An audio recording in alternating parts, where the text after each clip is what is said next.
Tonight, within the walls of this nondescript building on the outskirts of Fort Myers is our best defense against child predators. Wink News security expert Rich Kulko takes us inside for an exclusive look at how the heroes who work here day and night to protect our kids.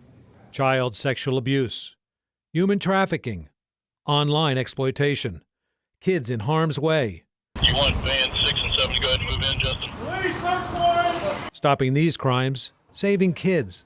All the mission of Homeland Security Investigations Intercept Task Force. John Yancey is the resident agent in charge in Southwest Florida. The Intercept Task Force was created for the purpose of fighting child exploitation and human trafficking. The task force, one of the first in the country, consists of more than a dozen Southwest Florida law enforcement agencies all working together. They're doing their online research, they're subpoenaing the internet service providers, they're trying to develop their PC, and they're working with the state or the federal prosecutors to get search warrants so that we can execute.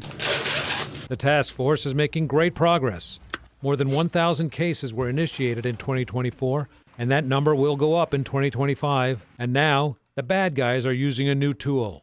Generative AI that's coming into the picture, it's not going to stop. It's only going to continue to grow. Because kids are at risk, arresting bad guys is the goal. When you go in and execute that search warrant, you try to find evidence of that crime where they have sex abuse material, child sex abuse material on their computers, and you want to collect that evidence and build a case. Some of these cases move at lightning speed. And we'll instantly start working to identify where that child may be. And we'll try to make contact with them, their family, the parents, that same day or that evening to let them know the situation they're in, because there is that concern of suicide. Mindy Paler, a forensic interview specialist, works with the young victims. And then when we're done talking, they just tell me that they were relieved, or they're no longer anxious, or they're happy they spoke to me.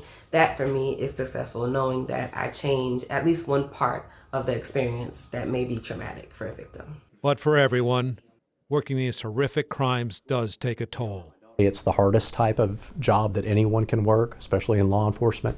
But the flip side to that coin is it's also one of the most rewarding jobs that you can do as a law enforcement officer. And here are a few steps you can take to keep your kids safe online.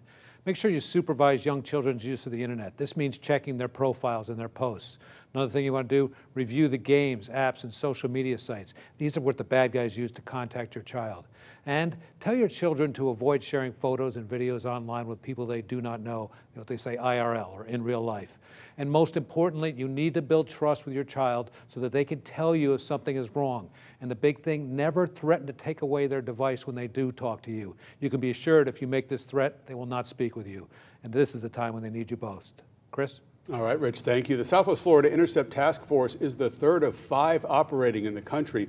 Partial funding comes from Operation Lightshine to help defray the cost for state and local partners. We're going to add some links to this Wink News story on winknews.com with additional information and more tips on how to protect your kids.